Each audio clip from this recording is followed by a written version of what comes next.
इस लेक्चर में हम प्रेजेंट परफेक्ट टेंस के इंटेरोगेटिव सेंटेंसेस देखेंगे और उनको इंग्लिश में ट्रांसलेट कैसे करते हैं। सबसे पहले हम फॉर्मूला देखते हैं, हैज़, हैव, फिर सब्जेक्ट, फिर वर्ब की थर्ड फॉर्म और ऑब्जेक्ट। अब हम कुछ सेंटेंसेस देखते हैं। क्या तुम काम खत्म कर चुके हो? इस सेंटेंस में सब्जेक्ट क्या है? तुम। वर्ब क्या है? खत्म, फिनिश। ऑब्जेक्ट क्या है? काम। इस सेंटेंस की तरतीब बनेगी, क्या तुम खत्म कर चुके हो काम? अब क्योंकि हमारा सब्जेक्ट जो है वो है तुम यानी यू, और यू के साथ हम हमेशा हैव यूज़ करते हैं, तो हम लिखेंगे हैव यू। फिनिश की थर्ड फॉर्म होती है finished your work. Have you finished your work? क्या ये लड़का इम्तिहान पास कर चुका है? इस सेंटेंस में सब्जेक्ट क्या है? लड़का। वर्ब क्या है? पास, और ऑब्जेक्ट क्या है? इम्तिहान। इस सेंटेंस की तरतीब बनेगी, क्या ये लड़का पास कर चुका है इम्तिहान? अब क्योंकि हमारा सब्जेक्ट जो है वो है सिंगुलर, तो हम लिखेंगे हैज़ दिस बॉय, ये लड़का, पास की थर्ड फॉर्म होती है past the examination. Has this boy pass the examination? क्या शिकारी परिंदे पकड़ चुका है? इस सेंटेंस में सब्जेक्ट क्या है? शिकारी। वर्ब क्या है? पकड़ यानी कैच, और ऑब्जेक्ट क्या है? परिंदे। इस सेंटेंस की तरतीब बनेगी, क्या शिकारी पकड़ चुका है परिंदे?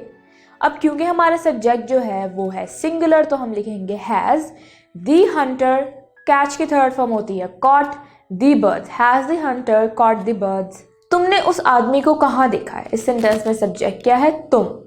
वर्ब क्या है? देखा यानी सी, और ऑब्जेक्ट क्या है? आदमी। इस सेंटेंस की तरतीब बनेगी, कहाँ तुमने देखा है उस आदमी को? अब क्योंकि इस सेंटेंस में सवाल पूछा गया है कहाँ, तो हम W की फैमिली से सबसे पहले लिखेंगे वेयर। उसके बाद हमारा सब्जेक्ट जो है वो है यू यानी तुम, तो यू के साथ हम हमेशा यूज़ करते हैं have. Where have you, see की थर्ड फॉर्म होती है seen the man. Where have you seen the man? आपके दोस्त ने कब शादी की? इस सेंटेंस में सब्जेक्ट क्या है? दोस्त। वर्ब क्या है? शादी यानी मैरिज। इस सेंटेंस में कोई ऑब्जेक्ट नहीं है। अब सेंटेंस में सवाल पूछा गया है कब, तो हम W की फैमिली से लिखेंगे when सबसे पहले, और फिर हमारा सब्जेक्ट क्या है? सिंगुलर है, तो हम लिखेंगे when has your friend, marriage की थर्ड फॉर्म क्या होती है? मैरिड। तो हमारा सेंटेंस बनेगा when has your friend married?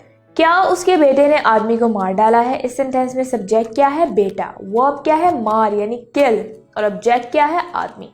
Sentence की तरतीब बनेगी, क्या उसके बेटे ने मार डाला है आदमी को?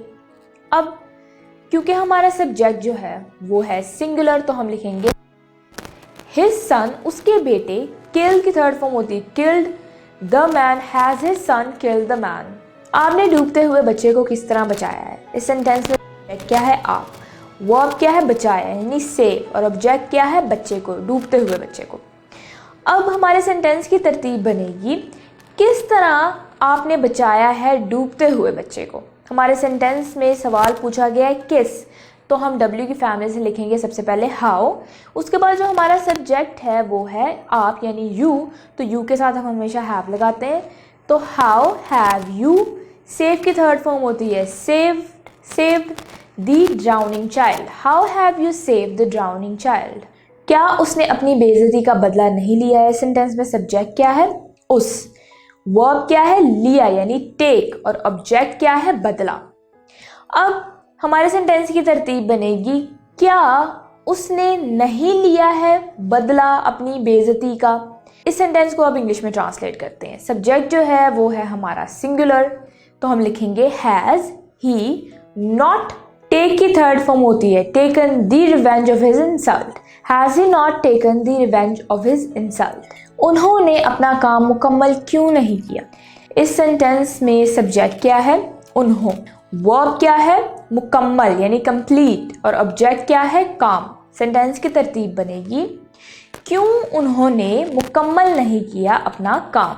क्योंकि हमारा सब्जेक्ट जो है वो है प्लूरल, तो हम लिखेंगे हैव। अब सवाल पूछा गया हमारे सेंटेंस में क्यों, तो W की फैमिली से हम लिखेंगे सबसे पहले वाई, उसके बाद हैव, क्योंकि हमारा सब्जेक्ट जो है वो प्लूरल है, दे, नॉट, कंप्लीट की थर्ड फॉर्म क्या होती है? Completed their work.